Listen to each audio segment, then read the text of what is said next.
அனைவருக்கும் வணக்கம். இன்றைய வகுப்புல நம்ம பார்க்க போறது என்னன்னா பாலிட்டி, அரசியல் அமைப்பு பத்தி பார்க்க போறோம். சென்ற வகுப்புல நம்ம அடிப்படை உரிமைகள்ல ஆர்டிகல் 23 மற்றும் 24 வரைக்கும் முடிச்சிருந்தோம். இந்த வகுப்புல ஆர்டிகல் 25ல இருந்து மீதி இருக்கக்கூடிய அடிப்படை உரிமைகள் எல்லாம் பார்க்க போறோம்.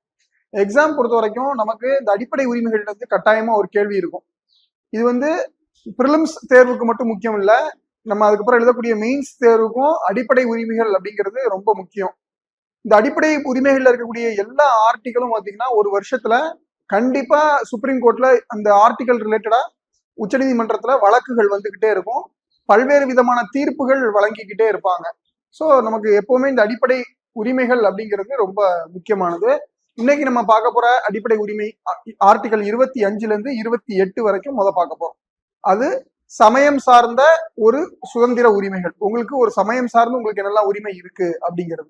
ஸோ இந்த ஆர்டிகல் கொடுத்தது மூலமா அடிப்படை உரிமைகள்ல நம்ம இந்தியன் கான்ஸ்டிடியூஷன், இந்திய அரசியலமைப்புல மதச்சார்பின்மை அப்படிங்கிற விஷயத்த மறைமுகமா சொல்லியிருக்கிறாங்க.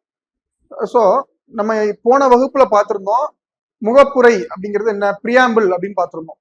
பிரியாம்பிள்ல அடிப்படை உரிமைகள்ல கொடுக்கப்பட்ட மதச்சார்பின்மை கோட்பாடு ஆர்டிகல் 25ல இருந்து 28 அப்படிங்கிற ஒரு விஷயம் வந்து மதச்சார்பின்மை, செக்யுலரிசம் அப்படிங்கிற வார்த்தையா சேர்க்கப்பட்டிருக்கு.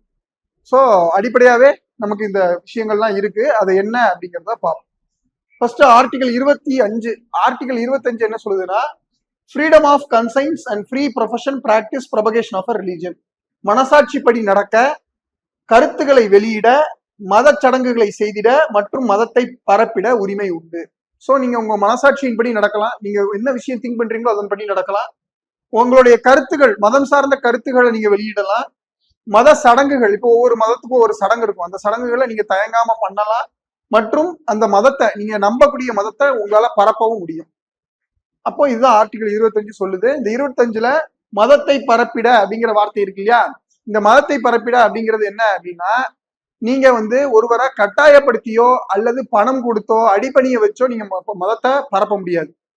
உங்களுடைய கருத்துக்கள், உங்க மதத்துடைய கருத்துக்களை சொல்லி எதிராளியை நம்ப வச்சு நீங்க அப்படி வேணா மதத்தை பரப்பலாமே தவிர கட்டாயப்படுத்தியோ இல்ல பணம் வழங்கியோ நீங்க வந்து இது பண்ணக்கூடாது அப்படின்னு 25 சொல்லுது. கூடுதலா ஆர்டிகல் 25ல இன்னொரு விஷயமும் சொல்லப்படுது. என்ன சொல்லப்படுது அப்படின்னு சொல்லி பாத்தீங்கன்னா, ஹிந்து அப்படின்னா யாரு அப்படின்னு எங்க சொல்லியிருக்காங்க, ஆர்டிகல் 25ல சொல்றாங்க. இந்தியால யாரெல்லாம் ஹிந்துக்கள் அப்படின்னு, யாரெல்லாம் ஹிந்துக்கள் இந்தியால அப்படின்னா, ஹிந்துக்களா அறியப்படுறவங்க எல்லாரும் ஹிந்துக்கள். அது மட்டும் இல்லாம சீக்கியர்கள், டர்பன் கட்டி சீக்கியர்கள் இருக்காங்கல்ல, சீக்கியர்கள் வந்து ஹிந்துக்கள். மூணாவது பௌத்தம், புத்தர், பௌத்த மதத்தை பின்பற்றக்கூடியவங்க ஹிந்துக்கள். அதுக்கப்புறம் சமண மதத்தை பின்பற்றக்கூடியவங்க, சமணம்னா என்ன, சமண மதம் ஜெயினிசம் பின்பற்றக்கூடியவங்க இந்துக்கள். அப்போ இவங்க எல்லாரையுமே இந்துக்கள் அப்படின்னு சொல்லி நம்மளுடைய அரசியல் அமைப்பு வரையறை செஞ்சிருக்கு. ஆர்டிகல் 25 புரிஞ்சுதா உங்களுக்கு? உங்களுக்கு விருப்பப்பட்ட மதத்தை நீங்க தேர்ந்தெடுக்கலாம், அதை வந்து பின்பற்றலாம், அதனுடைய மத சடங்குகளை நீங்க செய்யலாம், நீங்க உங்க விருப்பம் போல அந்த மதத்தை வந்து பரப்பவும் செய்யலாம். இதுக்கு எல்லாமே அதிகாரம் இருக்கு. ஆனா எப்படி பரப்பக்கூடாது, கட்டாயப்படுத்தியோ பணம் வழங்கியோ பரப்பக்கூடாது. அதுக்கப்புறம் ஹிந்துக்கள் என்றால் யாரு அப்படின்னு இதுல குறிப்பிட்டிருக்காங்க. ஹிந்துக்கள்னா யாரு, சீக்கியர்கள், ஹிந்துக்கள், சமணர்கள் மற்றும் பௌத்தர்கள், இந்த 4 பேரையும் ஹிந்துக்கள் அப்படின்னு குறிப்பிடுறாங்க. இது ஆர்டிகல் 25. போதும், இந்த பேசிக் நமக்கு தெரிஞ்சா போதும். அதுக்கப்புறம் ஆர்டிகல் 25 கிளியர் ஆயிடுச்சா? Article 26, freedom to manage religious affairs, மதம் சார்ந்த விவகாரங்களை நிர்வகிக்கும் உரிமை அப்படின்னு சொல்லியிருக்காங்க. மதம் சார்ந்த விவகாரங்களை நிர்வகிக்கும் உரிமை அப்படின்னா என்னன்னா, இப்போ வந்து நீங்க நிறைய மடங்கள்லாம் பார்க்கலாம். மேல்மருவத்தூர் பார்த்திருக்கீங்களா, ஆதிபராசக்தி மேல்மருவத்தூர், ஈசா, அதுக்கப்புறம் வள்ளலார், வடலூர் வள்ளலார். அப்போ இந்த மாதிரி நிறைய அமைப்புகள், ராமகிருஷ்ணா மிஷன், ஆனந்த மார்க்கம், இந்த மாதிரி பல அமைப்புகள் இருக்கு. இந்த அமைப்புகள்லாம் என்னன்னா, இந்த அமைப்புகள் வந்து இந்த அமைப்பை உருவாக்கி மதம் சார்ந்த நடவடிக்கைகளை மேற்கொள்ளலாம். தர்ம நடவடிக்கைனா என்ன, ஆஸ்பத்திரி கட்டுறது, ஸ்கூல் கட்டுறது, தண்ணி வழங்குறது, இந்த மாதிரி விஷயங்கள்லாம் அவங்க பண்ணலாம். அப்போ இந்த அமைப்பு வந்து புதுசா சொத்து வாங்கலாம்,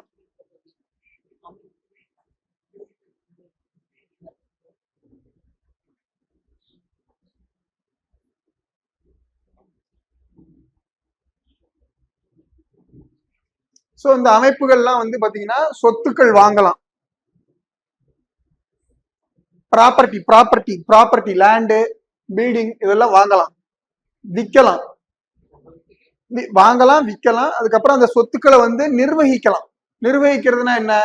ஒரு நபரை, அந்த ஒரு 4 பேரை கூப்பிட்டு செக்ரட்டரி, பொருளாதார ட்ரெஷரர் அப்படின்னு போட்டு இந்த சொத்துக்களை நிர்வகிக்க முடியும். ஸோ ஆர்டிகல் 26 அப்படிங்கிறது ஒரு மதம் அதுக்கு அதோடைய சொத்துக்களை நிர்வகிக்கிறதுக்கான மத சடங்குகளை செய்யவும், சொத்துக்களை நிர்வகிக்கவும், தர்ம காரியங்கள் செய்யவும் என்ன சொல்லுது? ஆர்டிகல் 26 வழிவகை செய்யுது. மயிலாப்பூர்ல இருக்கா ராமகிருஷ்ணா மடம்?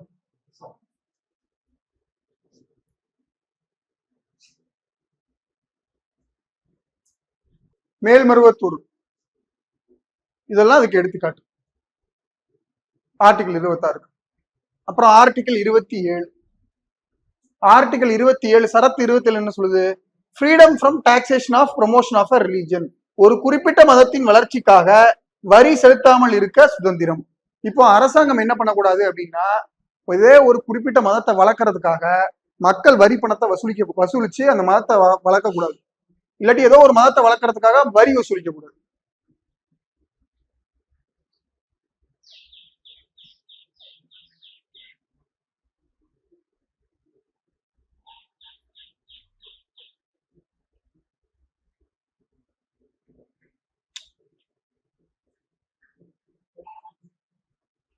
வளர்க்கறதுக்காக வரி வரி வசூலிக்க கூடாது.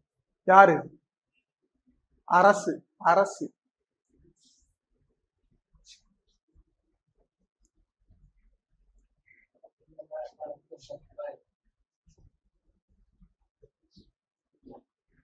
அரசு வரி வசூலிக்க கூடாது ஒரு குறிப்பிட்ட மதத்தை வளர்ப்பதற்கு. ஆனா ஃபீஸ் வாங்கலாம். ஃபீஸ் எப்படி வாங்குவாங்க? இப்ப கோயிலுக்கு போறீங்கன்னு வச்சுக்கோங்களேன். கோயிலுக்கு போறப்ப கோயிலை சுத்தமா வைக்கிறதுக்கு, பாத்ரூமுக்கு, சிறப்பு தரிசனத்துக்கு இதுக்கெல்லாம் வந்து என்ன பண்ணுவாங்க? பணம் வாங்குவாங்க. அது 50 ரூபாங்கிறது கோயில் நிர்வாக ஃபீஸ். வரியா வசூலிச்சு ஒரு மதத்தை வளர்க்க கூடாது. அதான் ஆர்டிகல் 27 அதான் சொல்லுது, அடிப்படை உரிமைகள். ஆர்டிகல் 28. ஆர்டிகல் 28 என்ன சொல்லுது? Freedom from attending religious instructions. அப்போ ஒரு கல்வி நிறுவனம், இருங்க மேடம் பொறுமையா சொல்றேன், அப்புறம் பார்த்து சொல்லுங்க சரிங்களா? ஒரு கல்வி நிறுவனங்கள் இருக்குன்னு வச்சுக்கோங்க. School, school, college, college, college, school, college எல்லாம் இருக்குன்னு வச்சுக்கோங்களேன். அப்போ எத்தனை விதமான பள்ளி கல்லூரிகள் தமிழ்நாட்டுல செயல்படுது, இந்தியாவில செயல்படுதுன்னா 4 விதமா, 4 விதமா பள்ளி கல்லூரிகள் செயல்படுது. அதுல முதல் வந்து என்னன்னா அரசு பள்ளி, அரசு கல்லூரி.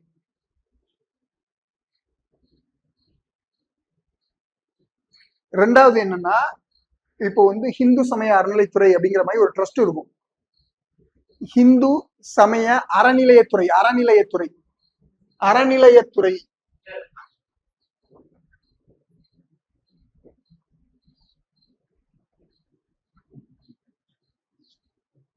அறநிலைத்துறை, ஹிந்து சமய அறநிலைத்துறை. இந்த அறநிலைத்துறை இருக்கு பாத்தீங்களா?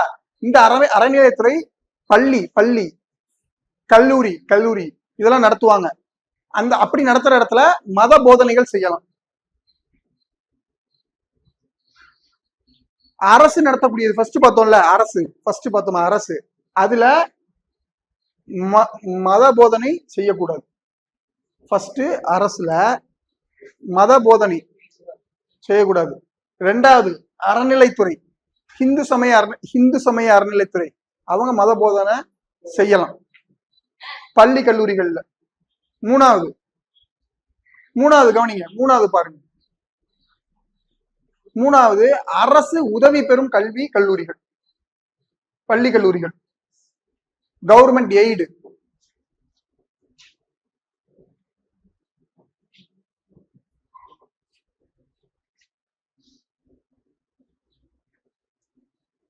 ஸோ இந்த அரசு உதவி பெறக்கூடிய பள்ளி கல்லூரிகள்ல மத போதனைகள் வாலண்டியரா விருப்பம் இருந்தால் செய்யலாம். இப்போ நிறைய பள்ளிக்கூடங்கள்லாம் உண்டு மேடம். பிள்ளைவாழ் நடத்துவாங்க, ஒரு பர்டிகுலர் கம்யூனிட்டி நடத்துவாங்க, இல்ல ஒரு பர்டிகுலர் ரிலீஜியன் நடத்துவாங்க அந்த மாதிரி. ஆனா அரசுக்கு வந்து உதவி பெற்று இந்த பள்ளிக்கூடம் நடக்கும். இடம்லாம் அவங்களுக்குள்ளதான் இருக்கும். அரசாங்கம் அங்க வேலை பார்க்கறவங்களுக்கு வந்து பாத்தீங்கன்னா சம்பளம் கொடுப்பாங்க.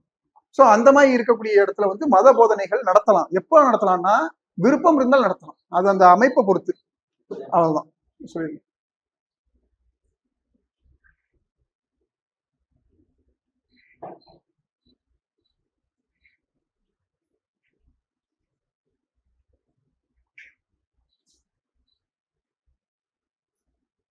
புரியுதாப்பா உங்களுக்கு? 3 பேர் பின்னாடி 3 பேர் புரிஞ்சுதா?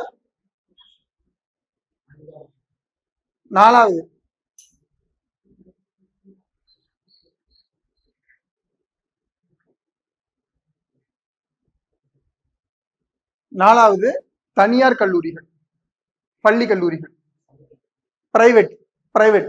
அங்க வந்து அதே மாதிரி முன்னாடி மாதிரி விருப்பம் இருந்தால் அதை பிரைவேட் நடத்தலாம். அப்போ 4 விதமான பள்ளி கல்லூரிகள் இருக்கு. 4 விதமான பள்ளி கல்லூரிகள்ல மத போதனைகள் செய்யலாமா செய்யக்கூடாதான்னு சொல்லியிருக்காங்க.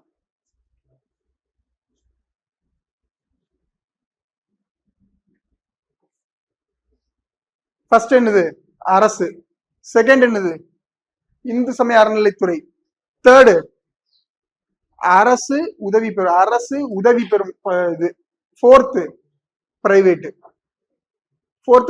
தனியார். 4. சோ எதுல கண்டிப்பா நடத்தவே கூடாது? அரசுல நடத்தவே கூடாது. முழுக்க அரசாங்கத்தால் முழுக்க அரசுல நடத்தவே கூடாது. 2வது இது அறநிலைத்துறை, அதுல நடத்தலாம். 3, 4 அதுல விருப்பம் இருந்தால் நடத்தலாம், இல்லாட்டி நடத்த வேண்டாம். புரிஞ்சுதா? ஆர்டிகல் 25ல இருந்து 28 வரைக்கும் புரிஞ்சுதா?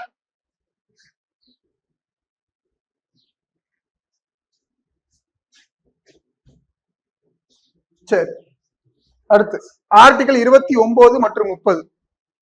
ஆர்டிகல் 29 மற்றும் 30 கலாச்சார மற்றும் கல்வி உரிமை யாருக்குன்னா சிறுபான்மையினருக்கு.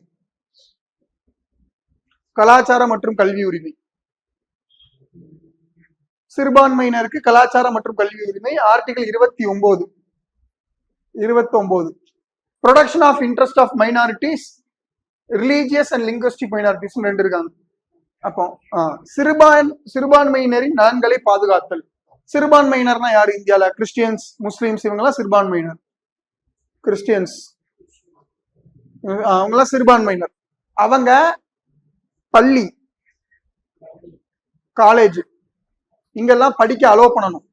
அரசு அவங்களுக்கு தடை பண்ணக்கூடாது. புரியுதா? பள்ளி கல்லூரிகள்ல அலோவ் பண்ணணும். அரசாங்கம் அவங்கள தடை பண்ணக்கூடாது. அதான் சொல்லியிருக்காங்க ஆர்டிகல் 29.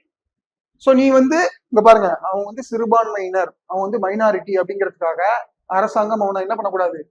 கல்லூரி நிறுவனங்கள் தடை பண்ணக்கூடாது, வரக்கூடாதுன்னு நீ சொல்லக்கூடாது. ஆர்டிகல் 30 இந்த சிறுபான்மையினர் இருக்காங்கல்ல, இந்த சிறுபான்மையினர் அவங்க பள்ளிகளும் கல்லூரிகளும் நடத்த உரிமை உண்டு. அவங்க பள்ளிகளும் கல்லூரிகளும் நடத்தலாம். யாரு? சிறுபான்மையினர் நடத்தலாம். நிறைய பள்ளி கல்லூரி இது மாதிரி இருக்கு. முகமது சதா கல்லூரி, வண்டலூர்ல கிரசன்ட், அப்துல் ரஹ்மான் இருக்கா? அப்துல் ரஹ்மான் கிரசன்ட் வண்டலூர்ல இருக்கா? அது அவங்க நடத்தலாம். முகமது சதாக்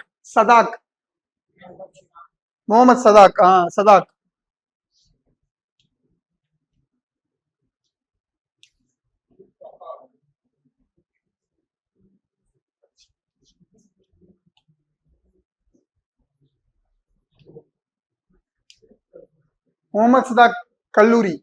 இந்த மாதிரி தனியார் கல்லூரிகள்ல, எடுத்துக்காட்டுக்கு வண்டலூர் இருக்கக்கூடிய கிரசன்ட் கல்லூரி சொன்னேன், புரிஞ்சுக்கிட்டாங்க. 2வது முகமது சதாக் கல்லூரி. இந்த மாதிரி மைனாரிட்டி சிறுபான்மையினர்கள் வந்து பள்ளி கல்லூரிகள் நடத்தலாம், நிர்வகிக்கலாம். ஓகேவா? புரிஞ்சுதாப்பா?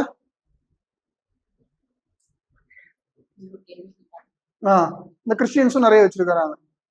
வேலூர்ல கிறிஸ்டியன் காலேஜ் ஒண்ணு இருக்கு. இந்த இது காலேஜ் டாக்டருக்கு, எம்பிபிஎஸ்க்கு, சிஐசி, சிடபிள்யூசி இருக்கு. அந்த மாதிரி நிறைய பள்ளி கல்லூரிகள் அவங்களும் நடத்தலாம். அப்ப அவங்களுக்கு சமய சார்ந்த உரிமைகள் அவங்களுக்கு உண்டு. சிறுபான்மையினரை பாதுகாக்கக்கூடிய உரிமைகள் ஆர்டிகல் 29 மற்றும் 30.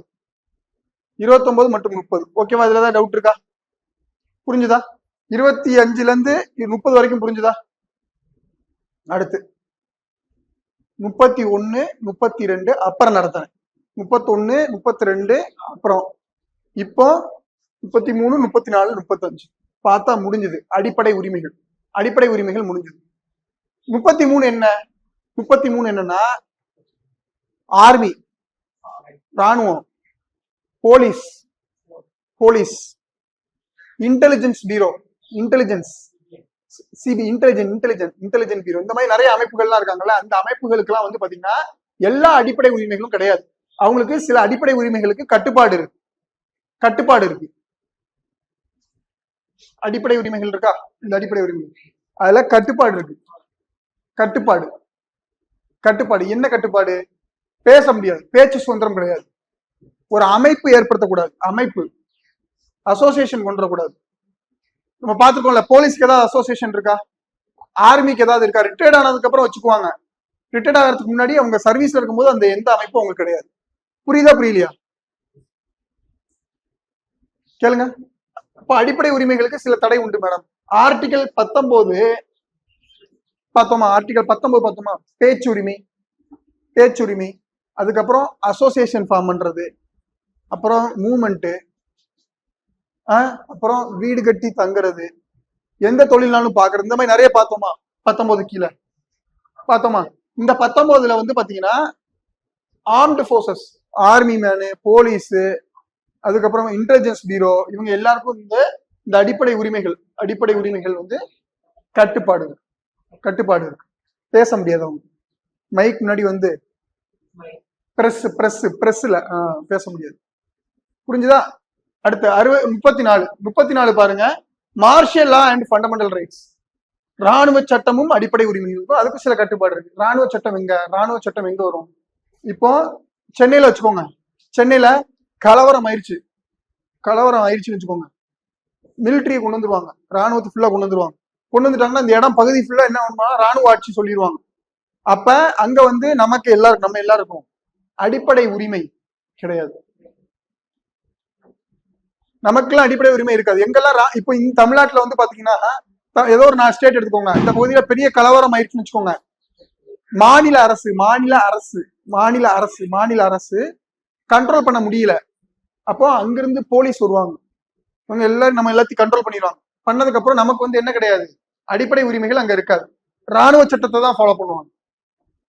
பல கட்டுப்பாடுகள் விதிப்பாங்க. அடிப்படை உரிமை இருக்கு, நீங்க நடந்து போக முடியாது. நடந்து போனா இங்க போகக்கூடாதுன்னு சுட்டுருவாங்க. உங்களே போகக்கூடாது. இப்போ அடிப்படை உரிமைகள் கிடையாது. அவங்க என்ன சொல்றாங்களோ அதை தான் நம்ம எல்லாம் ஃபாலோ பண்ணணும். அடுத்து 35 எஃபெக்டிங் சர்டைன் ஃபண்டமெண்டல் ரைட்ஸ், சில அடிப்படை உரிமைகளை செயல்படுத்துதல். யாரால செயல்படுத்த முடியும் அடிப்படை உரிமைகளை? பாராளுமன்றம், பார்லிமெண்ட், சென்ட்ரல் கவர்மெண்ட்.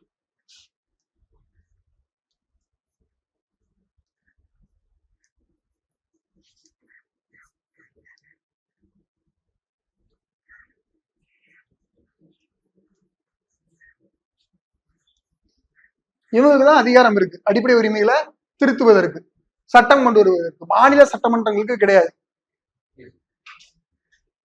சரிங்களா? மாநில சட்டமன்றங்களுக்கு கிடையாது. யாருக்கு?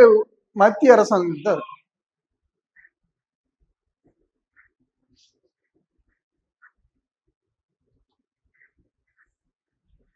இப்போ அதுக்கடுத்து நம்ம என்ன ஆர்டிகல் பார்க்க போறோம்னா, ஆர்டிகல் நம்பர் 32 பார்க்க போறோம். அதுக்கப்புறம் 31 பத்தி நான் உங்களுக்கு எக்ஸ்பிளைன் பண்றேன்.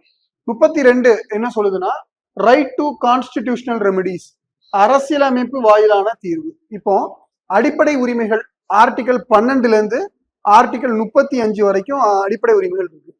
இந்த அடிப்படை உரிமைகள் ஏதாவது அரசாங்கத்தால் மீறப்பட்டுச்சுன்னு வச்சுக்கோங்க. அரசு, ஸ்டேட்னா என்னன்னு படிச்சோம்ல ஆர்டிகல் 12ல, அந்த அரசாங்கத்தால் மீறப்பட்டுச்சுன்னா அப்ப நம்ம அவங்க இந்த அரசாங்கத்துக்கு எதிராக நம்மளால வழக்கு தொடுக்க முடியும். எங்க வழக்கு தொடுக்கலாம்? நீங்க உச்ச நீதிமன்றத்திலையும் வழக்கு தொடுக்கலாம், உயர் நீதிமன்றத்திலையும் வழக்கு தொடுக்கலாம். ஆனா நீங்க நேரடியாவே அடிப்படை உரிமைகள் மட்டும் மீறப்பட்டுச்சுன்னா உயர் நீதிமன்றம் ஹைகோர்ட்டுக்கு போகாமலே நேரடியாகவே நீங்க உச்ச நீதிமன்றத்துக்கே போய் வழக்கு தொடுக்கலாம்.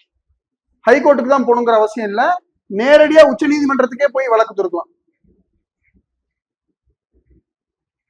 சோ அப்படி அந்த வழக்கு தொடுக்கும் போது உச்ச நீதிமன்றம் என்ன பண்ணும்னா 5 வகையான நீதி பேராணைகள், 5 வகையான ரிட் அப்படிம்பாங்க, ஆங்கிலத்துல ரிட் அப்படிம்பாங்க, தமிழ்ல நீதி பேராணைன்னு சொல்லுவாங்க. 5 வகையான நீதி பேராணைகளை வெளியிட முடியும். அப்போ எந்த காரணத்துக்காக நம்ம போய் உச்ச நீதிமன்றத்தையோ உயர் நீதிமன்றத்தையோ அணுகுவோம்? எந்த காரணத்துக்காக நம்ம போய் அணுகிறோம்?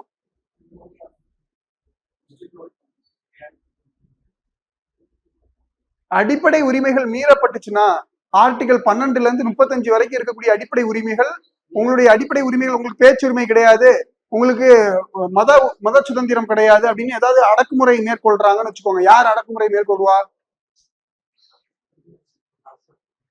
அரசு, அரசாங்கம் தானே மேற்கொள்ளும். அரசுனா என்னன்னு பார்த்தோம், ஆர்டிகல் 12 அரசுனா என்னன்னு சொன்னேன். 5 விஷயத்த அரசுன்னு பார்த்தோம், ஞாபகம் இருக்கா இல்லையா? என்னலாம் அரசுனா என்ன? மத்திய அரசு, மாநில அரசு, பஞ்சாயத்து, முனிசிபாலிட்டி. 4வது பொதுத்துறை நிறுவனங்கள். படிக்கவே இல்லை சுத்தமா, நல்லா தெரியுது. என்ன பண்றீங்க டெய்லி? கடைசி 5வது என்னது? ஒரு தனியார் துறை நிறுவனம். அந்த தனியார் நிறுவனம் வந்து அரசோட ஒரு ஒப்பந்தத்துல இருக்காங்க, கான்ட்ராக்ட்ல இருக்காங்கன்னா சொன்னேன். அதுக்கு என்ன எக்ஸாம்பிள் சொன்னேன்? மெட்ரோ சொன்னேன். அப்போ அரசு அப்படின்னா 5 விஷயம் என்னலாம்? மத்திய அரசு, மாநில அரசு, பஞ்சாயத்து மற்றும் முனிசிபாலிட்டி, அதாவது பஞ்சாயத்து மற்றும் நகராட்சி. 4வது பொதுத்துறை நிறுவனங்கள், எல்ஐசி, ஓஎன்ஜிசி, கெயில், இதெல்லாம் சொன்னா. 5வது சுப்ரீம் கோர்ட்டால தீர்ப்பு வழங்கப்பட்டது. என்னது 5வது? ஒரு தனியார் நிறுவனம் அரசாங்கத்தோட ஒப்பந்தத்துல இருக்கும்போது அந்த தனியார் நிறுவனமும் நம்ம அரசு அப்படின்னு நம்ம கணக்கு கொள்ளலாம். சோ இந்த 5 வகையான அரசு நம்ம மீது ஏதாவது அடக்குமுறை மேற்கொள்றாங்கன்னா அந்த அடக்குமுறைக்கு எதிராக நம்ம உச்ச நீதிமன்றத்திலேயோ உயர் நீதிமன்றத்திலேயோ வழக்கு தொடுக்க முடியும். அந்த வழக்குக்கு 5 வகையான நீதி பேராணைகளை உச்ச நீதிமன்றமோ அல்லது உயர் நீதிமன்றமோ வழங்கும். இதுல அடிப்படை உரிமைகள் மீறப்பட்டுச்சுன்னா நம்ம உயர் நீதிமன்றம் போயிட்டு அதுக்கப்புறம் தான் உச்ச நீதிமன்றம் போகணுங்கிற கட்டாயம் கிடையாது. நம்ம என்ன பண்ணலாம், நேரடியாகவே உச்ச நீதிமன்றத்தை போய் அணுகலாம். புரியுதா புரியலையா? அதெல்லாம் கேள்வி கேட்பாங்க, படிச்சாதான் புரியும். போன கிளாஸ் எல்லாம் படிச்சீங்களா? எப்படி கவனிங்க. ஃபர்ஸ்ட் 5 வகையான நீதி பேராணைகள்.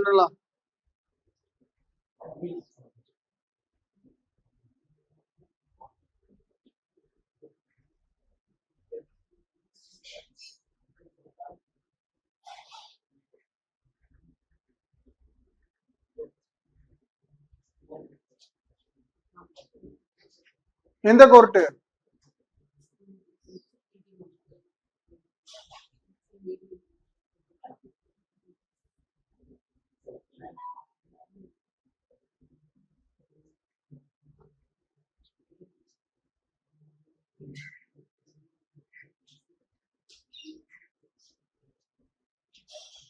சரி, 5 வகையான நீதி பேராணைகள், 5 வகையான writ. First habeas corpus. Habeas corpus ஆட்குணர்வு நீதி பேராணை அப்படின்னா என்ன? ஒரு நபரை வந்து அரசுனா அரசு வந்து ஒரு நபரை சட்டத்துக்கு புறம்பாக இல்லீகலா சிறைச்சாலையில அடைச்சிருக்காங்கன்னு வச்சுக்கோங்க. குற்றம் செய்யாத ஒரு நபரை சட்டத்திற்கு புறம்பாக சிறைச்சாலையில் அடைக்கப்பட்டாருன்னு வச்சுக்கோங்க. அவரை ஜெயில இருந்து வெளியே கொண்டு வருவதற்கு நம்ம நீதிமன்றத்தை அணுகி என்ன ஆணை பெறலாம்? ஆட்குணர்வு நீதி பேராணை, ஹேபியஸ் கார்பஸ் அப்படிங்கிறத பெறலாம். ஜெய்பீம் படம் பாத்தீங்கன்னா எல்லாரும், ஜெய்பீம்ல அந்த தவறே செய்யாத ஒரு 3 பேரை தூக்கி ஜெயில வச்சுட்டாங்க, அப்படித்தானே? அப்போ ஜெயில வச்சவங்கள ரிலீஸ் பண்ணி கொண்டு வர்றதுக்கு என்ன வழக்கு போடுறாங்க? ஹேபியஸ் கார்பஸ் தான் போடுறாங்க. சரிங்களா? அப்போ அரசாங்கம் சட்டத்துக்கு புறம்பாக ஒருவரை கைது செய்தால் அரசாங்கத்துக்கு எதிராக நம்ம என்ன வழக்கு போட முடியும்? ஹேபியஸ் கார்பஸ் கொண்டு வர முடியும். இப்போ இது அரசாங்கத்துக்கு எதிராக மட்டும்தான் பண்ண முடியுமா? தனியார் துறைக்கு எதிராக பண்ண முடியாது. ஆனா தனியாருக்கும் எதிராக பண்ணலாம். யாரோ ஒரு தனிநபர் உங்க கடத்தி கொண்டு போய் ஜெயில கடத்தி கொண்டு போயிட்டாங்கன்னு, கிட்னாப் பண்ணிட்டாங்கன்னு வச்சுக்கோங்க. அப்போ அந்த ஆளை காணும் அப்படின்னு சொல்லி நம்ம வந்து வழக்கு போட முடியும்.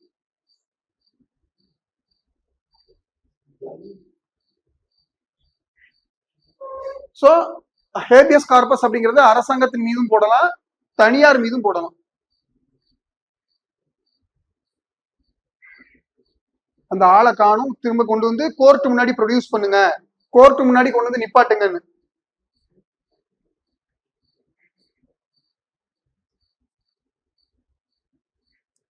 ரெண்டாவது மேண்டமஸ்.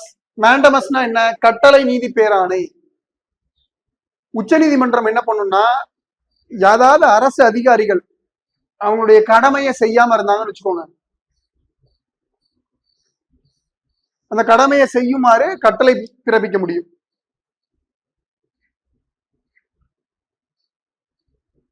அது வந்து அந்த கடமை வந்து கட்டாய கடமையா இருந்தா மட்டும்தான்.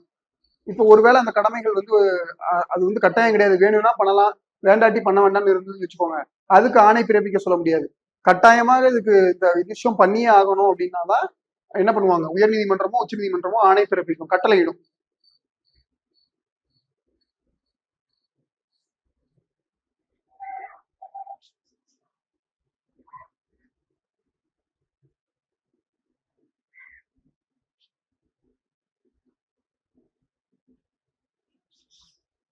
மூணாவது ப்ராகிபிஷன், தடை நீதி பேராணை. ப்ராகிபிஷன் ப்ராகிபிஷன் அப்படின்னா கவனிங்க, ப்ராகிபிஷன் அப்படின்னா இப்போ இந்தியால எந்த நீதிமன்றத்துக்கு அதிகாரம் அதிகம், உச்ச நீதிமன்றத்துக்கா உயர் நீதிமன்றக்கா? Supreme court. உச்ச நீதிமன்றத்துக்கு தான் அதிகாரம் அதிகம். இப்ப தமிழ்நாட்டில் இருக்கக்கூடிய கோர்ட்டுக்கு என்ன சொல்றோம், மெட்ராஸ் ஹை கோர்ட் சொல்றோம், உயர் நீதிமன்றம் சொல்றோம். இந்த மெட்ராஸ் ஹை கோர்ட்டுக்கு எங்க அதிகாரம் உண்டு? தமிழ்நாடுக்குள்ள மட்டும்தான் அதிகாரம் உண்டு, அப்படிதானே? கேரளாக்கு அதிகாரம் உண்டா? அவங்களுக்கு கட்டளை பிறப்பிக்க ஆணையிடுவதற்கு கேரளாக்கு அதிகாரம் உண்டா? கிடையாது. கேரளாக்கு தனியா ஒரு ஹைகோர்ட் உயர் நீதிமன்றம் இருக்கும், அந்த கேரளா கோர்ட்டு கேரளாவை பார்த்துக்கும், மெட்ராஸ் ஹைகோர்ட்டு தமிழ்நாடை பார்த்துக்கும். இந்த மாதிரி ஒவ்வொரு ஸ்டேட்டுக்கும் ஒரு உயர் நீதிமன்றங்கள் இருக்கும். அந்தந்த நீதிமன்றங்கள் அந்த அதோடைய எல்லை பரப்புக்கு உட்பட்டு செயல்படும். ஒருவேளை இந்த நீதிமன்றங்கள் உயர் நீதிமன்றங்கள் அவங்க எல்லைக்கு உட்பட்டு செயல்படாம எல்லையை தாண்டி மீறி செயல்படுறாங்கன்னா என்ன, அவங்களுடைய அதிகார வரம்பை மீறுவது. அப்படி மீறினாங்கன்னா உச்ச நீதிமன்றம் என்ன பண்ணுவாங்கன்னா, நீங்க உங்க அதிகார எல்லையை தாண்டுறீங்க, நீங்க இந்த வழக்கை நீங்க நடத்தக்கூடாது அப்படின்னு தடை விதிக்கலாம். அது பேர் தான் தடை நீதி பேராணை. இப்போ ஒருவர் அவருடைய அதிகாரத்தை மீறி செயல்படும் போது அந்த அதிகாரத்துக்கு தடை விதிப்பது என்னது, தடை நீதி பேராணை அல்லது ப்ராகிபிஷன். புரியுதா?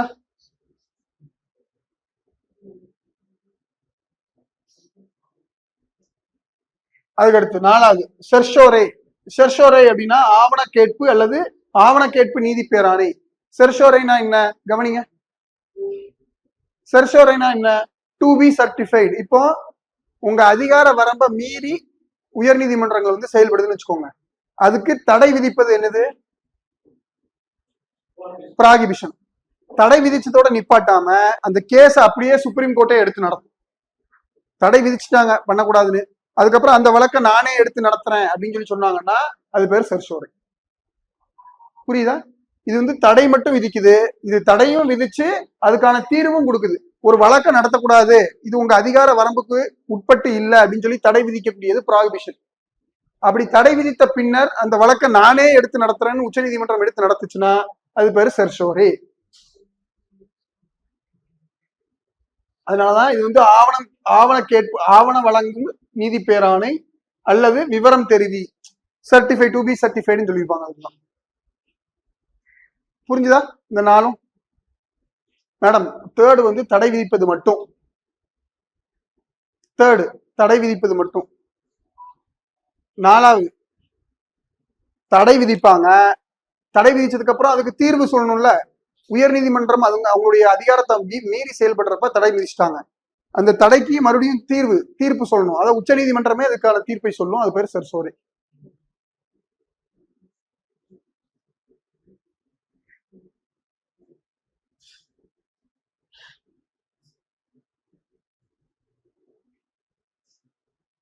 சரி, இங்க கவனிங்க, ஒரு செகண்ட். ப்ராகிபிஷன் தடை யார் விதிக்கிறா? Supreme court விதிக்குது. யாரு மேல? இவங்க மேல, ஹைகோர்ட் மேல. ஏன்? அதிகாரத்தை மீறி செயல்படுறாங்க, அதிகார எல்லையை மீறி செயல்படுறாங்க அப்படின்னா உச்ச நீதிமன்றம் உயர் நீதிமன்றம் மீது தடை விதிக்கிறாங்க. இது 3. 4 என்ன சொல்லுது அப்படின்னா, அதேதான் தடை விதிக்கிறாங்க, விதிச்சுட்டு ஹைகோர்ட்டுக்கு தடை விதிச்சிட்டாங்க, சுப்ரீம் கோர்ட்டை எடுத்து அந்த வழக்கை நடத்துவாங்க, சுப்ரீம் கோர்ட்டே இந்த வழக்கை நடத்துவாங்க, அது பேரு செர்ஷோரே. இது வெறும் தடை மட்டும் விதிக்கிறது, இது தடை விதிச்சு அப்புறம் அந்த வழக்கு அத உச்ச நீதிமன்றம் அவங்களே நடத்துவாங்க, அது பேரு சரி சாரி. அடுத்து கோவாரண்டோ. அஞ்சாவது நீதி பேராணை வந்து கோவாரண்டோ, தகுதி வினவு நீதி பேராணை. எதன் அடிப்படையில் உங்களுக்கு இந்த பதவி வழங்கப்பட்டுச்சு? நீங்க எப்படி குரூப் 2 ஆபீசரா இருக்கீங்க, நீங்க எப்படி விஏஓவா இருக்கீங்க, நீங்க எப்படி கலெக்டரா இருக்கீங்கன்னு சொல்லி நம்ம கேள்வி கேட்க முடியும்.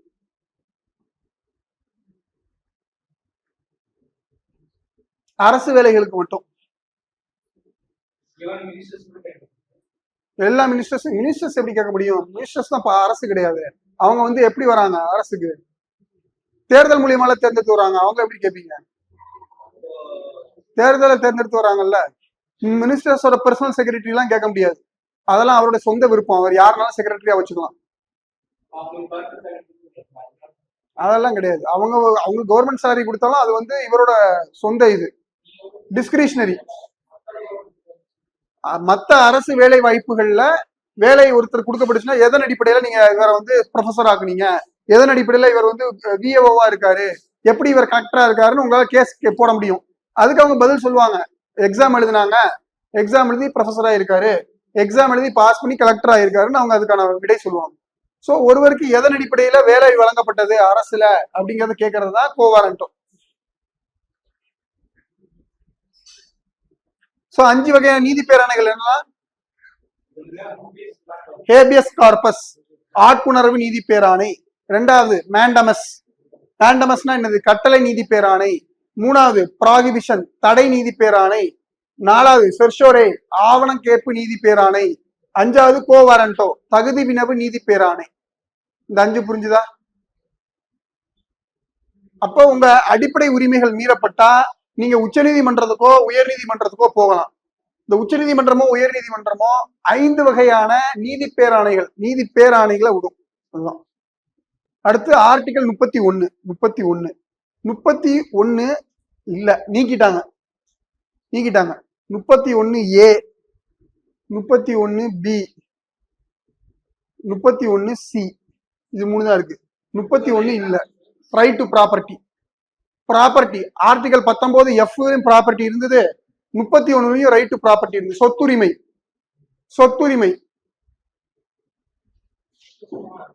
இருந்தது, அதை நீக்கம் பண்ணிட்டாங்க. அதனால நிறைய சர்ச்சை வந்துகிட்டே இருக்கு அப்படின்னு. சரி, 31A, BC என்ன சொல்லுதுன்னு பார்ப்போம். 31A என்ன சொல்லுது? 31A நிலங்களை கையகப்படுத்துவது.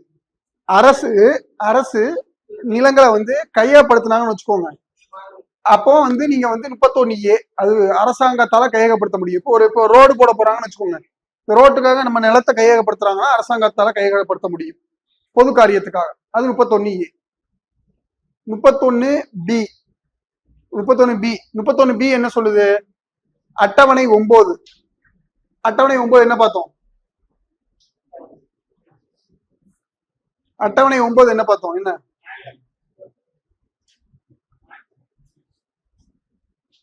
அட்டவணை 9 எடுத்து பாருங்க, என்ன பார்த்தோம்னு. அட்டவணை 9ல 2 விஷயம் பார்த்தோம். ஒண்ணு நில சீர்திருத்தம், இன்னொன்னு நீதி சீராய்வு. எல்லாம் தரவா இருக்க வேண்டாமா? அட்டவணை எல்லாம் எக்ஸாம்ல அடிக்கடி கேட்டுட்டு இருக்க கொஸ்டின்ஸ். ஜுடிஷியல் ரிவ்யூ ஒண்ணு, இன்னொன்னு லேண்ட் ரிஃபார்ம்ஸ். அப்ப அதை பத்தி தான் சொல்லுது. ஜுடிஷியல் ரிவ்யூனா என்ன ஞாபகம் இருக்கா? நீதி சீராய்வுனா என்ன? இப்போ அரசாங்கம் ஒரு சட்டம் இயற்றுறாங்கன்னு வச்சுக்கோங்க. அந்த சட்டம் செல்லுமா செல்லாதா அப்படின்னு யாரு பாப்பா? நீதிமன்றங்கள் அதை கண்காணிக்கும். அது அரசியலமைப்புக்கு அடிப்படை உரிமைகளுக்கு உட்பட்டு இருக்கா, இல்ல அரசியலமைப்பு சாசனத்தை மீறி இருக்கான்னு யார் பாப்பா? உயர் நீதிமன்றமோ உச்ச நீதிமன்றமோ அதை செக் பண்ணுவாங்க. அது பேரு ஜுடிஷியல் ரிவ்யூ, நீதி சீராய்வுன்னு அடுத்து பேரு. அதை பத்தி சொல்றது 31B. 31B. அடுத்து 31C என்ன சொல்லுது?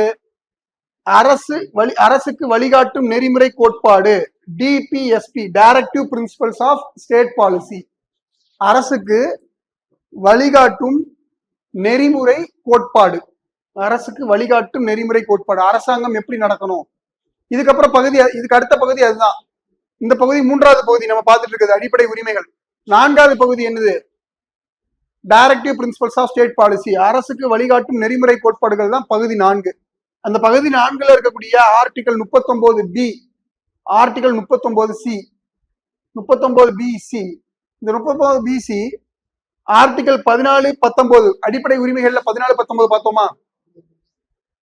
ரைட் டு ஈக்குவாலிட்டி, சட்டத்தின் முன் அனைவரும் சமம், சட்டம் அனைவருக்கும் சமமான பாதுகாப்பை நல்கும் அப்படின்னு 14. 19 பேச்சுரிமை மற்றும் பேச்சு சுதந்திரம் பத்தி பார்த்திருந்தோம்.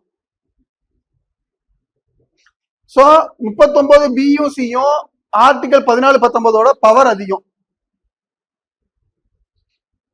அதிகாரம் அதிகம் இந்த 2 ஆர்டிகளுக்கும். பொதுவாகவே கவனிங்க, பொதுவாகவே மேடம் அடிப்படை உரிமைகளுக்கு அதிகாரம் அதிகம். அடிப்படை உரிமைகள்ங்கிறது ஆர்டிகல் 12 இருந்து ஆர்டிகல் 35 வரைக்கும்.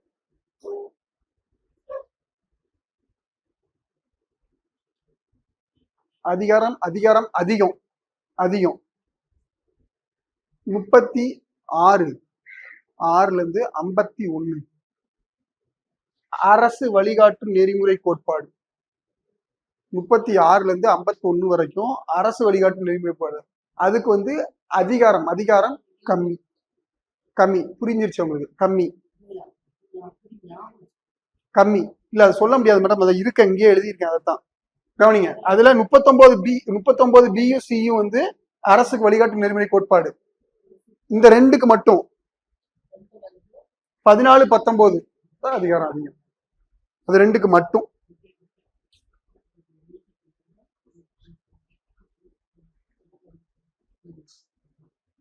புரிஞ்சிருச்சு உங்களுக்கு? 39B 39 இது எழுதியிருக்கேன் இங்க, அதுக்கு மேல சொல்ல முடியாது. பவர் மோர் பவர் தேன் ஆர்டிகல் 60. அரசு வழிகாட்டு நெறிமுறை கோட்பாடு 39-39C அதிக அதிகாரம் 14-14 19 விடை. சரியா? ஓகே. ஸோ அடிப்படை உரிமைகள் நம்ம ஃபுல்லா முடிச்சாச்சு. இந்த வகுப்புல நம்ம ஆக்சுவலா என்னெல்லாம் பார்த்திருக்கோம்னா, அட்டவணை பார்த்திருக்கோம். என்னெல்லாம் கவர் பண்ணிருக்கோம்? 12 அட்டவணைகள் பார்த்தாச்சு. அதுக்கப்புறம் கான்ஸ்டிடியூஷனல் சோர்ஸ், எங்க இருந்தெல்லாம் நம்ம கடன் வாங்கியிருக்கோம், பல்வேறு பகுதிகளை பார்த்தாச்சு. முகவுரை பிரியாம்பிள் ஃபுல்லா பார்த்தாச்சு. அப்புறம் ஃபர்ஸ்ட் பகுதி என்னது? Name and territory of the union, இந்தியாவுடைய பெயர் மற்றும் இந்திய பிரதேசங்களுடைய பெயர், அதோட இதெல்லாம் பார்த்துட்டோம். ஆர்டிகல் 1 இருந்து 4 வரைக்கும், 1 to 4 4 வரைக்கும். அடுத்து பகுதி 2ல என்ன பார்த்தோம்? 5 இருந்து 11 குடியுரிமை, சிட்டிசன்ஷிப் சிட்டிசன்ஷிப் சிட்டிசன்ஷிப். பகுதி 3 என்ன பார்த்தோம்? 12ல இருந்து 35 வரைக்கும் அடிப்படை உரிமைகள். அடிப்படை உரிமைகள் 36 to 51 அரசு வழிகாட்டும் நெறிமுறை கோட்பாடு, DPSP. ஓகேங்களா? இதுவரை பார்த்திருக்கோம். அடுத்த வகுப்புல பார்ப்போம். ஓகேங்களா?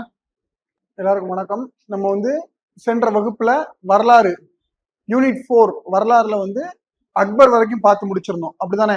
ஞாபகம் இருக்கா? என்னெல்லாம் 3 அரசர்கள் முகலாயர்கள்ல பார்த்தோம்? நம்ம பார்த்தது யாரு?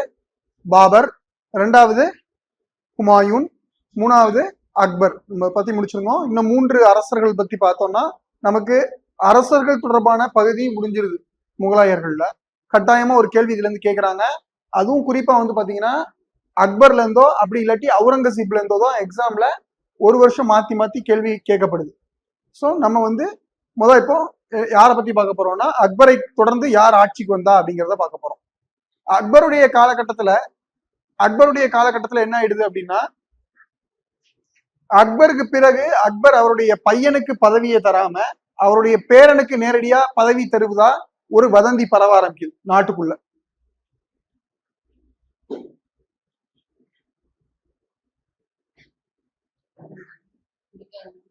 அக்பர் அவருடைய மகனுக்கு பதவியை கொடுக்காம நேரடியா அவருடைய பேரனுக்கு பதவி கொடுக்கப்படுதா ஊருக்குள்ள ஒரு வதந்தி பரவுது.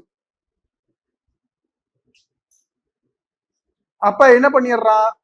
சலீம் அப்படின்னு அக்பருடைய பையன் அக்பருக்கு எதிராக கிளர்ச்சி பண்றான்.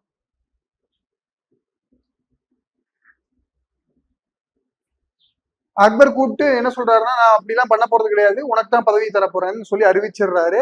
அக்பர் சிறிது நாட்கள்ல உடல்நலம் சரியில்லாம இறந்து போயிடுறாரு.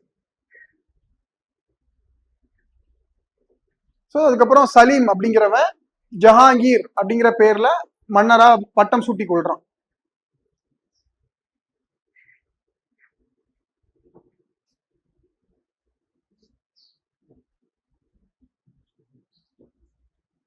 ஸோ ஜஹாங்கீருடைய மனைவியின் பெயர் என்னன்னா நூர்ஜஹான். ஜஹாங்கீருடைய மனைவியின் பெயர் என்னன்னா நூர்ஜஹான். ஸோ இந்த நூர்ஜஹான் வந்து மிக முக்கிய முகலாய பேரரசுல மிக முக்கியமான பெண்கள்ல அதிமுக்கியமானவங்க. எப்படின்னா பல முக்கியமான கண்டுபிடிப்புகள்லாம் கண்டுபிடிச்சிருக்கிறாங்க. இன்னைக்கு அக்தர்னு ஒரு சென்ட் யூஸ் பண்றோமா, அக்தர். அக்தர் அது என்னன்னா ரோஜா இதழ்கள்ல இருந்து எடுக்கக்கூடிய சாரை வச்சுதான் அக்தர் அப்படிங்கிற சென்ட் அந்த சென்ட்டை கண்டுபிடிச்சது நூர்ஜஹான். அதுக்கப்புறம் வந்து பாத்தீங்கன்னா பெண்கள் வந்து விழாக்களுக்கெல்லாம் ஃபங்க்ஷன், வீட்டுல ஃபங்க்ஷனுக்குலாம் லெஹங்கா அப்படின்னு ஒரு உடை அணிவாங்க. லெஹங்கா, அந்த லெஹங்கா உடைய வந்து டிசைன் பண்ணது வந்து யாரு, ஜஹாங்கீருடைய மனைவி நூர்ஜஹான் தான். அது மாதிரி அரசு அதிகாரங்கள்லயும் நிறைய ஆதிக்கம் செலுத்திக்கிட்டு இருந்தாங்க நூர்ஜஹான். ஒரு காலகட்டத்துல எல்லாம் பாத்தீங்கன்னா அரசு நாணயங்கள்ல நூர்ஜஹானுடைய உருவம் நாணயம் பொறிக்கப்பட்டு வந்துச்சு. அடுத்து ஜஹாங்கீரை பொறுத்த வரைக்கும் அவர் என்னன்னா ஓவியம், தோட்டக்கலை, மலர்கள் இது மீதுலாம் ரொம்ப அதீத ஆர்வம் உடையவர். ஓவியங்கள், ஜஹாங்கீர் அப்படின்னாலே உங்களுக்கு ஞாபகம் வர வேண்டியது ஓவியம் தான் ஞாபகம் வரணும். தோட்டக்கலை, செடி கொடி மலர்கள், அதெல்லாம் அதுல ரொம்ப ஆர்வம் மிக்கவர் ஜஹாங்கீர். ஜஹாங்கீர் என்ன பண்றாருன்னா அவருடைய ஆட்சி காலகட்டத்துல ஜஹாங்கீருக்கு எதிராக அவருடைய ஜஹாங்கீருடைய மூத்த மகன் குஷ்ரு அப்படிங்கிறவர் இவர் வந்து கிளர்ச்சி பண்றாரு. இந்த கிளர்ச்சிய அடக்குறாரு யாரு அப்படின்னா ஜஹாங்கீர் அடக்குறாரு. எப்படி? இந்த கிளர்ச்சிக்கு ஆதரவு தெரிவிச்ச ஐந்தாவது சீக்கிய குருவான யாரு, அர்ஜன் தேவ் அப்படிங்கிறவரையும் குஷ்ரோவையும் கொலை பண்ண சொல்லி ஆர்டர் பண்ணியிருக்காரு. ஸோ இது ரொம்ப முக்கியம். அது எக்ஸாம்ல கேட்க நிறைய வாய்ப்பு இருக்கு.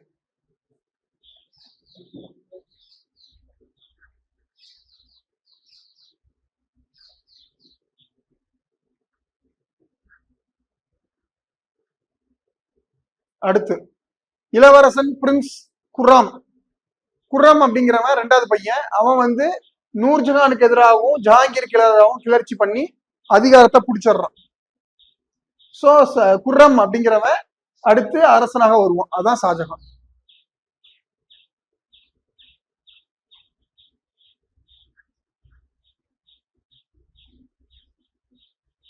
சரி, அடுத்து வந்து பாத்தீங்கன்னா ஷாஜஹான் அப்படிங்கிறவரு குர்ராம் அப்படிங்கிறவர் தான் என்ன பேர்ல அரசனாகிறாரு, பட்டம் சூட்டி கொள்றாரு ஷாஜஹான் அப்படிங்கிற பேர்ல.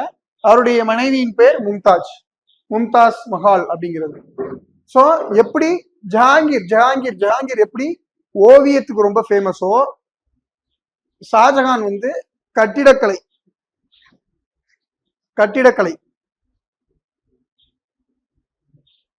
கட்டிடக்கலைக்கு ரொம்ப ஃபேமஸ் ஷாஜஹான். ஜஹாங்கீர்னா ஓவியம், இவர்னா கட்டிடக்கலைக்கு ரொம்ப ஃபேமஸ். அதுல ரொம்ப புகழ்பெற்ற கட்டிடம் ரெண்டு இருக்கு. ஒன்னு தாஜ்மஹால், இன்னொன்னு செங்கோட்டை. ரெட் ஃபோர்ட், செங்கோட்டை, ரெண்டுமே அவர் தான் கன்ஸ்ட்ரக்ட் பண்றாரு. தாஜ்மஹால், இன்னொன்னு செங்கோட்டை.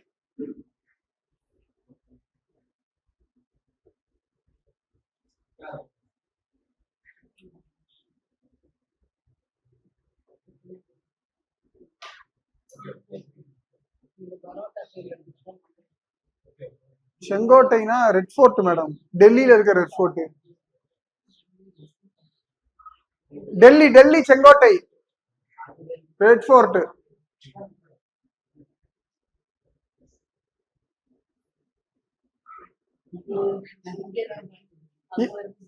இவர் அகமது நகர் இது மகாராஷ்டிரால இருக்கு. அகமது நகர்ல நடந்த கிளர்ச்சியை முடக்கிறாரு. போர்ச்சுகீசியரை வங்காளத்துல இருந்து விரட்டி அடிக்கிறார். இது ரெண்டும் இவர் செஞ்சது, ஷாஜகான் செஞ்சது.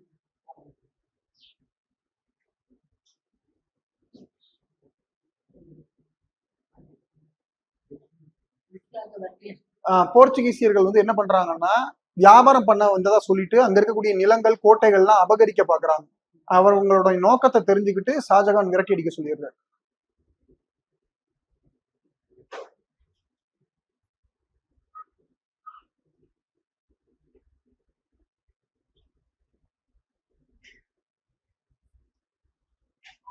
அடுத்து ஷாஜகானுக்கு 4 பசங்க. அதுல முதல் பையன் பேரு தாராஷிகோ. தாராஷிகோ அப்படிங்கிறது இவருடைய பெட்டு, அவருடைய ரொம்ப விருப்பமிக்க ஒரு பையன். அதனாலதான் அவரை வந்து டெல்லிக்கு பக்கத்துல பஞ்சாப்லயே ஆளுநரா போட்டிருப்பாங்க. பஞ்சாபுடைய ஆளுநரா நியமிக்கப்பட்டிருப்பாரு தாராஷிகோ. ரெண்டாவது ஷாசுஜா. ஷாசுஜா அப்படிங்கிறவர் வந்து வங்காளத்துல அவருக்கு இடம் கொடுக்கப்பட்டிருக்கும். மூணாவது முராது குஜராத்ல. நாலாவது அவுரங்கசீப் தக்காணத்துல.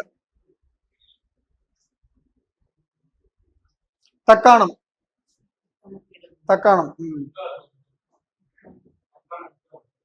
தக்காணம் தக்காணம் வந்து நார்த் கர்நாடகா, ஆந்திர பிரதேஷ், அதுக்கப்புறம் வந்து பாத்தீங்கன்னா மகாராஷ்டிரா, இந்த பகுதிகள் எல்லாத்தையுமே சேர்த்து தக்கான பீடபூமின்னு சொல்லுவாங்க. டெக்கான் அப்படிங்கிறது டெக்கான் ரீஜியன்.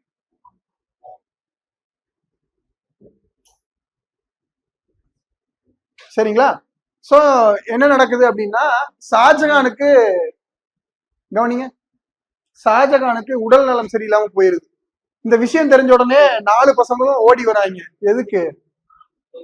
சொத்துக்காக, பட்டத்தை அடைவதற்கு ஓடி வராங்க. அதுல முத 2 பையங்க, முத 2 பேருக்கும் சண்டை வருது. ஃபர்ஸ்ட் 2 பேருக்கும் சண்டை வருது. யார் 2 பேரும்? தாராஷிகோ, ஷாசுஜா, இவங்க 2 பேருக்கும் சண்டை வருது. இந்த சண்டையில ஷாசுஜா தோத்துருவான். ஃபர்ஸ்ட் இருக்கவன் ஜெயிச்சிருவான். ஜெயிச்ச உடனே ஷாசுஜா வந்து நான் வங்காளத்துக்கே போயிடுறேன் அப்படின்னு வங்காளத்துக்கே போயிடுவான். இப்ப என்ன நடக்கும்னா, இந்த 2 பேரும் சேர்ந்து தாராஷிகோ கூட சண்டைக்கு வருவாங்க. யாரு? 3வது 4வது சகோதரர்கள் சேர்ந்து தாராஷிகோ கூட சண்டைக்கு வருவாங்க. அதுல தாராஷிகோக்கு வந்து செத்துருவான். நைட்டு டின்னர் சாப்பிடும் போது முராதுக்கு பாய்சன் வச்சிருவான். அவுரங்கசீப்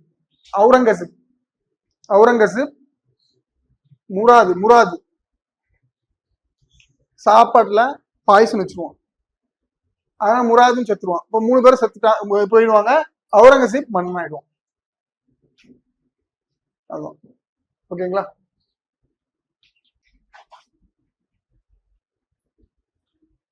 அவுரங்கசீப் ஆட்சிக்கு வந்த பிறகு அவனுக்கு 3 இடங்கள்ல பிரச்சனை இருந்தது.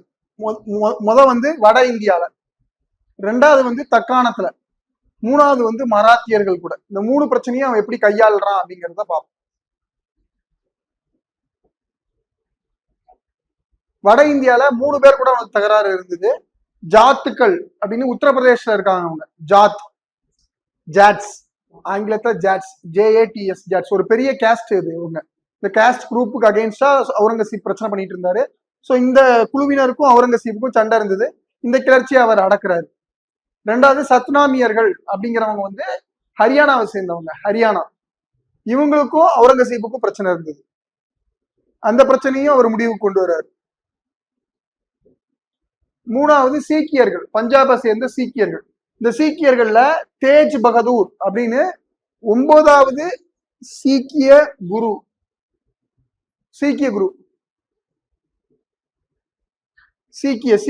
தேஜ் பகதூர். சீக்கியர்கள் 9வது சீக்கிய குரு, அவரை தூக்கிலிட சொல்லி ஆர்டர் பண்ணியிருந்தாரு அவுரங்கசீப். சோ சீக்கியர்களுக்கும் முகலாயர்களுக்கும் தொடர்ந்து பிரச்சனை இருந்துகிட்டே தான் இருக்கு. இதுக்கு முன்னாடி யாருக்கு கொன்னா? ஒரு 5வது சீக்கிய குரு அர்ஜன் தேவ. அவுரங்கசீப் முன்னாடி யார் கொன்னா? ஜஹாங்கீர் 5வது சீக்கிய குருவை கொன்னாரு. இவரு 9வது சீக்கிய குரு தேக் பகதூர் அப்படிங்கிறவரை கொலை பண்றாரு. தக்காணத்துல டெக்கான் பிளாட்டியூ, டெக்கான்ல வந்து பிஜப்பூர், கோல்கொண்டா அப்படின்னு 2 பகுதி மீது போர் தொடுத்து அங்க இருந்து என்ன பண்றாரு? அங்க இருக்கக்கூடிய நகை எல்லா பகுதியிலையும் கையகப்படுத்திடுறாரு. அப்பந்தான் அவருக்கு வந்து 2 விஷயம் கிடைக்குது. ஒண்ணு, பீகாக் த்ரோன், கோல்கொண்டா அப்படிங்கிற கோட்டையை பிடிக்கும் போதுதான் பீகாக் த்ரோன், பீகாக் மயில் த்ரோன், சிம்மாசனம் மயில் சிம்மாசனம் அவுரங்கசீபுக்கு ஷாஜகானே எடுத்துருவாரு.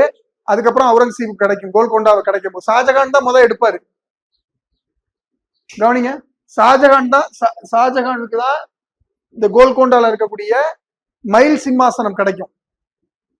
அதே மாதிரி ஷாஜகான் என்ன பண்ணுவாருன்னா, ஷாஜகான் என்ன பண்ணுவாருன்னா, கவனிங்க, ஷாஜகான் என்ன பண்ணுவாருன்னா கோஹினூர் வைரம் வைரம் வைரம் வைரம் வைரம் வைரம் வைரம் கோஹினூர் வைரம் அதையும் ஷாஜகான் தான் எடுப்பாரு கோல்கொண்டால இருந்து. அவுரங்கசீப் என்ன பண்ணிடுறாருன்னா பிஜப்பூர் கோல்கொண்டா ரெண்டையும் பிடிச்சிருவாரு, பிடித்து இணைத்து கொண்டார் நாட்டோட. மராத்தியர்கள் கூட சத்ரபதி சிவாஜி கூட சண்டை இருந்துச்சு. மராத்திய மாமன்னன் சிவாஜி கூட பிரச்சனை இருந்துச்சு, பகை இருந்தது. இந்த மூணும் தெரிஞ்சா போதும். வட இந்தியா தக்கான கொள்கை, மகாராஷ்டிரா. அடுத்து அவுரங்கசீப்புடைய நிர்வாகம் சார்ந்து அவர் என்னெல்லாம் பண்ணாரு? நிர்வாகம் மது அருந்துவதற்கு தடை செய்யப்பட்டது, மதுக்கு தடை. அதுக்கப்புறம் பிற போதைப் பொருட்களுக்கெல்லாம் தடை. மூணாவது இசைக்கெல்லாம் தடை, இசைக்கு தடை. ஜசியா அப்படின்னா என்ன? ஜசியா அப்படிங்கிறது இஸ்லாமியர் அல்லாதோர் மீது விதிக்கப்படக்கூடிய வரி. யாரெல்லாம் இஸ்லாமியர் இல்லையோ அவங்க எல்லாம் வரி கட்டணும். அது பேர் ஜசியா. இந்த ஜசியாவை யார் ஒழிச்சிருந்தா? இதுக்கு முன்னாடி பாத்துருந்தோம் போன வகுப்புல. ஜசியா யார் ஒழிச்சிருந்தா? அக்பர் ஒழிச்சிருந்தாரு ஜசியாவை. அதுக்கப்புறம் புனித பயண வரியும் யார் ஒழிச்சிருந்தா? அக்பர் தான் ஒழிச்சிருந்தாரு.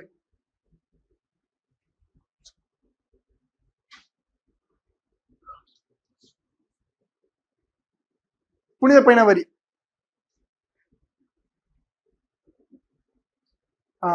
அதுக்கு அவுரங்கசீப் ஜசியா அப்புறம் புனித பயண வரி ரெண்டு வசூலிக்கிறாரு. இந்த ரெண்டுக்கும் யாரு தடை வச்சிருந்தா? அக்பர்.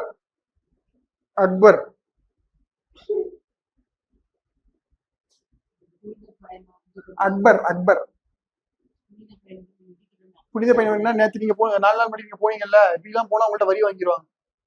இங்க போக கூடாது. சின்ன வேளாங்கண்ணின்னு போனீங்கல்ல, எந்த வேளாங்கண்ணிக்கு போனாலும் பணம் கட்டிட்டு தான் போகணும். காசி, ராமேஸ்வரம் எங்க போனாலும் பணம் கட்டணும் அரசாங்கத்துக்கு.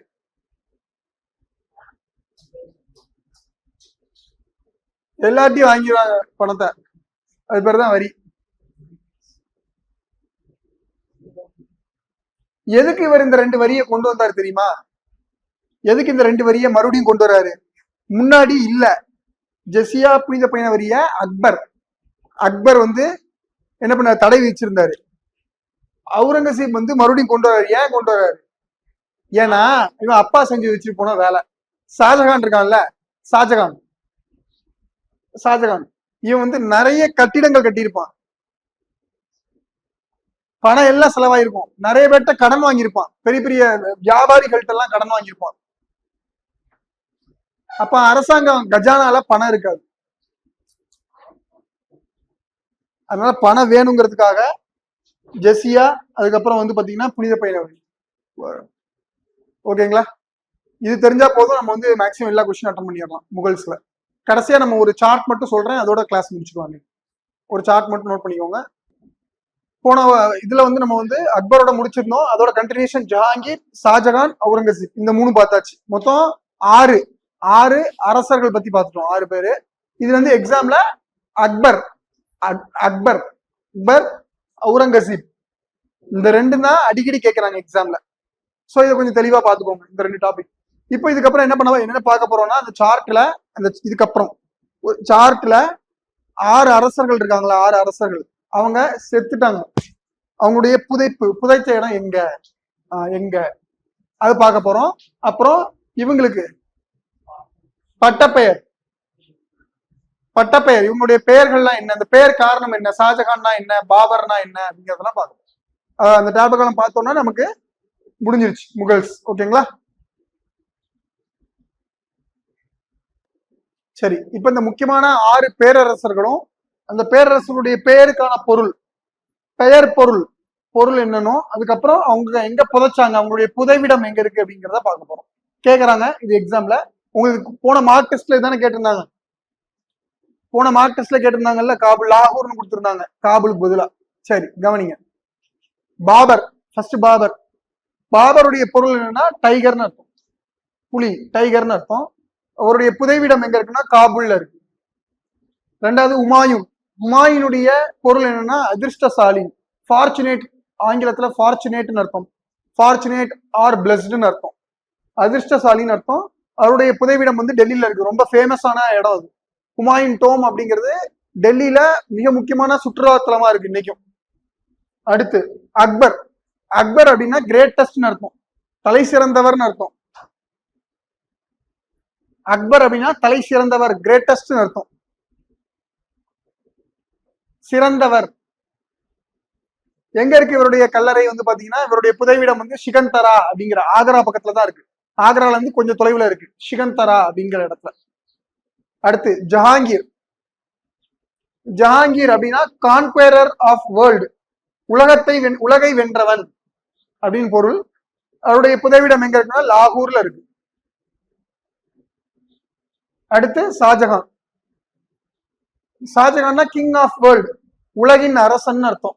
அவருடைய புதைவிடம் எங்க இருக்கு? ஆக்ரால. மும்தாஜ் மஹாலுக்கு, தாஜ்மஹால் வச்சிருக்காங்கல்ல மும்தாஜுக்கு, அதே பக்கத்துலதான் இவருடைய புதைவிடம் இருக்கு. அடுத்து அவுரங்கசீப். அவுரங்கசீப்புடைய பேர் பொருள் என்னன்னா ornament of throne. Ornament of throne, சிம்மாசனம் இருக்கா, சிம்மாசனம், சிம்மாசனத்தில் பதிக்கப்பட்ட கற்கள். ஆர்னமெண்ட்னா என்ன, ஆபரணங்கள்னு சொல்லுவோம்ல, அப்படின்னு பேரு. அவுரங்கசீப்புக்கு ஆர்னமெண்ட் ஆஃப் த்ரோன் அப்படின்னு பேரு, அதோடைய பெயர் பொருள். அவருடைய புதைவிடம் எங்க இருக்குன்னா தக்கான பீடபூமியில அகமத் நகர்ல இருக்கு. அகமது நகர்ல தக்கான பீடபூமியில இவருடைய புதைவிடம் இருக்கு. தக்கானம், அதுல அகமத் நகர். சோ நம்ம இதுல இருந்து எக்ஸாம்ல கொஸ்டின் கேட்பாங்க. நம்ம இந்த வகுப்புல இதோட முடிச்சாச்சு. ஸோ உங்களுக்கு இண்டஸ் வேலி சிவிலைசேஷன் ஃபுல்லா நம்ம பார்த்திருக்கோம், முகலாயர்கள் ஃபுல்லா பார்த்திருக்கோம். இந்த 2 டாபிக்ல இருந்து நம்ம கண்டிப்பா நமக்கு எக்ஸாமுக்கு 2 கொஸ்டின் கன்ஃபார்மா இருக்கும். அது மாதிரி இந்திய தேசிய இயக்கம் ஐஎன்எம்ல நம்ம எதுவரை பார்த்து முடிச்சிருக்கோம்?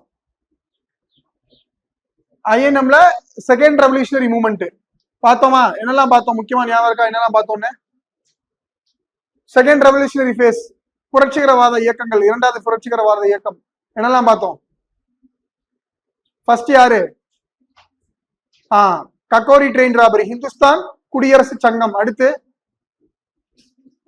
குடியரசு சோசியலிஸ்ட் குடியரசு சங்கம் அல்லது ராணுவம். 3வது இந்திய குடியரசு ராணுவம், அது யாரு? சூர்யா சென். இது வரைக்கும் பார்த்து முடிச்சிருக்கோம், அப்படித்தானே? அடுத்த வகுப்புல மீதி இருக்கிறதுல முடிச்சிடலாம். இன்னொரு 10 வருஷம் தான் இருக்கு, அதை முடிச்சிடலாம் ஒரு வகுப்புல. ஸோ ஐஎன்எம் உங்களுக்கு முடிச்சிடலாம். ஹிஸ்டரியில 2 டாபிக் முடிச்சிருக்கோம். பாலிட்டியில ஆர்டிகல் நம்பர் 35 அடிப்படை உரிமைகள் வரைக்கும் முடிச்சாச்சு. ஓகேங்களா? சரி, அடுத்த வகுப்புல மீட் பண்ணுவோம்.